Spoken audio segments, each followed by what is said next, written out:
ఈ రోజు ప్రముఖ మేధావిగా చెప్పుకునేటటువంటి జయప్రకాష్ నారాయణ గురించి కొంచెం అధ్యయనం చేయాల్సిన అవసరం ఉంది. నేను ఎన్డీఏకి సపోర్ట్ చేస్తున్నాను. ఆంధ్రప్రదేశ్ లో చంద్రబాబు ఎన్డీఏ గవర్నమెంట్ కి సపోర్ట్ చేస్తున్నాను. ఇవి చాలా అభివృద్ధి కాముక శక్తులు.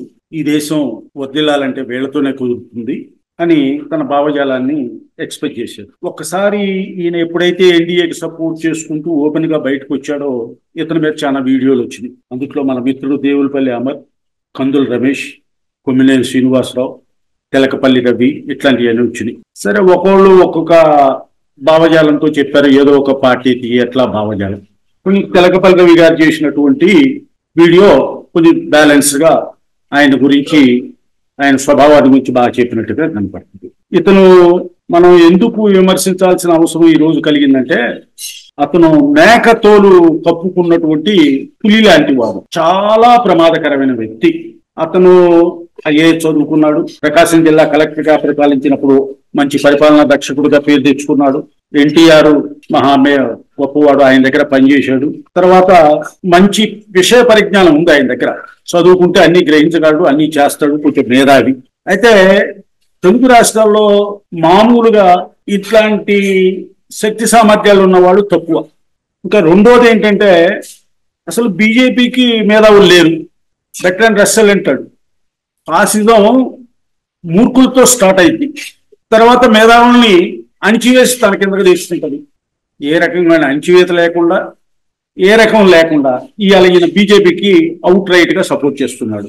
తెలుగు రాష్ట్రాల్లో ఉన్న మధ్యతరగతి వరకు ఏమనుకుంటుందంటే, ఇంతటి మేధావి, ఇంత తెలివికల్లవాడు, ఇంత ఐఏఎస్ అంటే మనకి ఒక రకమైన ఇది ఉన్నది. అదేదో పెద్ద గొప్ప చదువు, ఇక వాళ్ళకి సమస్తం తెలుసు అనేటటువంటి భావన మనకున్నది. ఈయన మాటలు కూడా అంతే ఉంటాయి. దీన్ని బట్టి ఈయన్ని మనం చాలా గొప్ప నాయకుడు అనుకుని మధ్యతరగతి ఈయన భావాలు అక్కడక్కడ ప్రభావితం, విద్యార్థులు, మధ్యతరగతి అనేది ఉన్నది. తనకున్న మేధా సంపత్తిని, తనకున్న తెలివితేటల్ని, తను ఇంతకాలం గ్రహించినటువంటి వీటన్నిటినీ కూడా ఈ దేశంలో పాలక వర్గాల దోపిడీని, పాలక వర్గాల అప్రజాస్వామిక విధానాన్ని డిఫెండ్ చేయడం కోసం ఇతను వాడుతున్నాడు. ఆయుధం కంటే ప్రమాదమైంది ఇతని ఆలోచన విధానం, చాలా ప్రమాదమైంది. ఇతను ఎంతటి ప్రమాదమైందో మనం ఒకసారి చూద్దాం. ఏ విషయాన్నైనా ఇతను సమర్థించగలడు. ఎంతటి అభివృద్ధి నిరోధక విషయాన్నైనా దానికి ఒక థీరీ అల్లి దాన్ని బ్రహ్మాండంగా సమర్థిస్తాడు. ఆయన చెప్పే థీరీ, ఆ సమర్థన అంత మనకి కూడా నిజమే అనిపిస్తుంది. కానీ తెలుగు సమాజానికి పెట్టిన పేడ ఇతను చాలా ప్రమాదకరమైనటువంటి. ఇతని నగ్న స్వరూపం ఇప్పుడు బయటపడ్డది. ఇతను ఏమంటాడంటే, ఇతను మనం ఎందుకు వ్యతిరేకించాలంటే, ఇతను పూర్తిగా ప్రజా వ్యతిరేకి. ఇతను చాలా మంచి భాష వాడతాడు. ఈ ఏదైనా సమర్థించుకోవాలంటే చాలా మంచి భాష వాడతాడు. ఆ సోషల్ సైన్సెస్ లో వాడేటటువంటి మంచి పదజాలాన్ని వాడి తన సిద్ధాంతాన్ని సమర్థించుకుంటాడు. అతను వాడేటటువంటి భాష ఏంటంటే, మౌలిక సదుపాయాలు, చట్టబద్ధ పరిపాలన, ప్రజాస్వామ్యము, అభివృద్ధి, సంక్షేమము, నిజాయితీ, కుల వ్యతిరేకత, వీటన్నిటి గురించి చాలా మాట్లాడతాడు. ఇవన్నీ ఆయన దగ్గర ఉన్నట్టు, వీటినే ఆయన సమర్థిస్తున్నట్టుగా మాట్లాడతాడు. కానీ ఈ ఏ ఒక్క లక్షణము ఇతనిలో లేదు. అతను చెప్పుకునేటప్పుడు కూడా చాలా గొప్పగా చెప్పుకుంటాడు. అతను తాపీ ధర్మారావు, త్రిపురనేని రామస్వామి చౌదరి, గోరా గారు ఎలాంటి వాళ్ళంటే నాకు ఆదర్శవాదులు అంటాడు. వాళ్ళకున్న ఆలోచన విధానం, వాళ్ళకున్న ఆదర్శాల్లో కించెత్తు కూడా ఈ దగ్గర లేదు. కించెత్తు కూడా. ఇతను చెప్తాడు, నేను ఎలక్షన్లో పోటీ చేశాను, నేను ఎలక్షన్లో పోటీ చేసినప్పుడు నాకు మతం లేదు, కులం లేదు, ఏమి లేదు, నేను డబ్బులు ఖర్చు పెట్టలేదు, 4 లక్షలు ఖర్చు పెట్టి ఎలక్షన్ నేను నిలబడి గెలిచాను, సౌత్ ఇండియాలో నాకంటే మునగాడు లేడు, ఎవడూ చేయలేదు సౌత్ ఇండియాలో ఆ పని నేను చేశానని చెప్తాడు. ఒక ఇంటర్వ్యూలో చెబుతున్నాడు, సౌత్ ఇండియాలో నాకంటే గొప్పవాడు లేడు. ఈయనకి తెలియని విషయం ఒకటి ఉంది. ఇల్లెందు నియోజకవర్గంలో గుమ్మన్ నర్సయ్య అనే అతను 5 సార్లు ఎమ్మెల్యే అయ్యాడు నక్సలైట్ పార్టీ తరఫున. నువ్వు 4 లక్షలు ఖర్చు పెట్టావు, అతను 2 లక్షలు ఖర్చు పెట్టాడు. మోటార్ సైకిల్ మీద తిరిగి ప్రచారం చేసుకున్నాడు. 5 సార్లు ఎమ్మెల్యే గెలిచిన ఈ రోజు కూడా ఎమ్మెల్యే పెన్షన్ పార్టీకి ఇస్తాడు, కానీ అతను తీసుకోడు. దక్షిణ భారతదేశంలో ఆయన గొప్ప, నువ్వు గొప్ప, నువ్వు ఊరికి ప్రచారం చేసుకుంటావు. పాపం ఆయన ఇప్పటికీ మోటార్ సైకిల్ వేసుకొని తిరుగుతాడు. నేను చాలా గొప్ప దక్షిణ భారతదేశంలో నువ్వు చెప్పుకుంటావు. నాకు కులం లేదని చెప్పుకుంటావు. కులాన్ని గురించి పెద్ద పెద్ద సిద్ధాంతాలు బోధిస్తావు. కులం ఎంత పెద్ద ప్రమాదమైందో చెప్తావు. నీ కులం లేదా?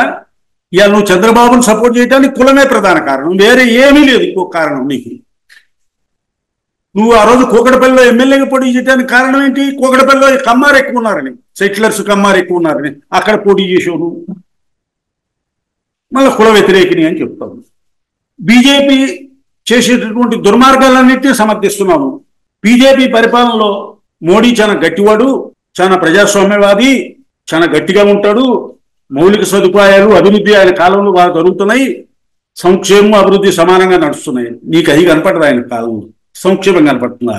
అభివృద్ధి కనపడుతుందా? ఏం అభివృద్ధి కనపడదు నీకు? ఈ దేశంలో అభివృద్ధి అంతా కాంగ్రెస్ చేసింది. 70 సంవత్సరాల కాలం నుంచి కాంగ్రెస్ చేసింది. అది కనపడలే నీకు.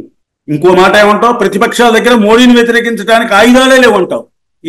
అసలు మోడీని వ్యతిరేకించడానికి ఆయుధాలే? చిన్న పిల్లగాడిని అడిగినా చెప్తాడు మోడీని ఎందుకు వ్యతిరేకించాలో. అతను సంక్షేమం విద్యని నువ్వు ఎప్పుడు చెప్తావు కదా, విద్యా వైద్యం చాలా ప్రధానమైనటువంటి సమాజంలో ఈ సమాజానికి చాలా అవసరమని. కేజ్రీవాల్ విద్యా వైద్యాన్ని ప్రవేశపెట్టి ఢిల్లీలో ఎదురులేని నాయకుడిగా అభివృద్ధి చెందాడు. ఇవాళ బీజేపీ కంట్లో నాలుకయ్యాడు. అన్ని రాష్ట్రాల్లో గోవాలో పోటీ చేశాడు, గుజరాత్ లో పోటీ చేశాడు, చాలా ప్రాంతాల్లో పోటీ చేసి నీకు చాలా వ్యతిరేకంగా తయారవుతున్నాడు. ఢిల్లీ మొత్తాన్ని ఆయన ఆక్రమించుకున్నాడు. అతన్ని తప్పుడు కేసులు పెట్టి, మద్యం కేసులని తప్పుడు కేసులు పెట్టి వాళ్ళ ఉప ముఖ్యమంత్రి సిసోడియాని, కేజ్రీవాల్ అరెస్ట్ చేశావు. నీకు వ్యతిరేకంగా ఏ రాజకీయ శక్తి ముందుకు రావడానికి వీల్లేదు. బీజేపీకి వాళ్ళందరినీ అరెస్ట్ చేస్తుంది. నువ్వు దాన్ని ప్రజాస్వామ్యం అంటావు. మోడీ చాలా పెద్ద ప్రజాస్వామ్యవాది. నీకు కనపడలేదా?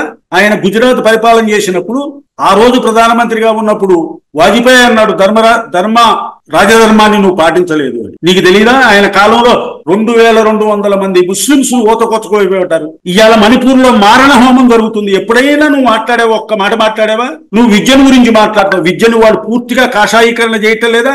సైన్స్ ని ఎత్తివేయటంలా, విద్య నుంచి అశాస్త్రీయ భావజాలాన్ని విద్యలో ప్రవేశపెట్టట్లా.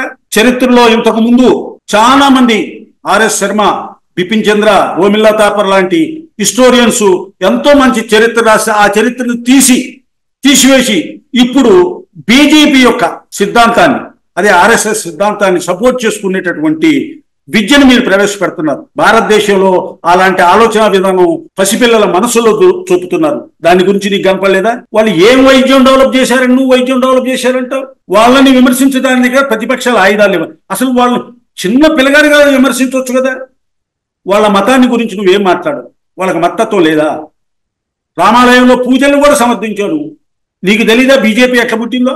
ఆర్ఎస్ఎస్ వాళ్ళ రాజకీయ వింగు బీజేపీ. వాళ్ళ ఆలోచన, వాళ్ళ సిద్ధాంతం ఏంటో తెలుసా? Bunch of thoughts. దాని చదువు ఒక్కసారి. ఎంత పెద్ద ప్రమాదకరందో. వాళ్ళు ఎంత ప్రజాస్వామ్యానికి వ్యతిరేకము, లౌకికవాదానికి ఎట్లా వ్యతిరేకము, సమాజానికి ఎట్లా వ్యతిరేకము. హిందూ సామ్రాజ్యాన్ని స్థాపించి ఈ రాష్ట్రాన్ని పరిపాలించాలని చూస్తుంది బీజేపీ. నువ్వేం చేస్తున్నావు? అన్ని బోగస్ మాటలు చెప్పుకుంటూ నీకున్న పరిజ్ఞానంతో వాళ్ళ సిద్ధాంతాన్ని సమర్థించడానికి డబుల్ స్టాండర్డ్ మెయింటైన్ చేస్తున్నావు.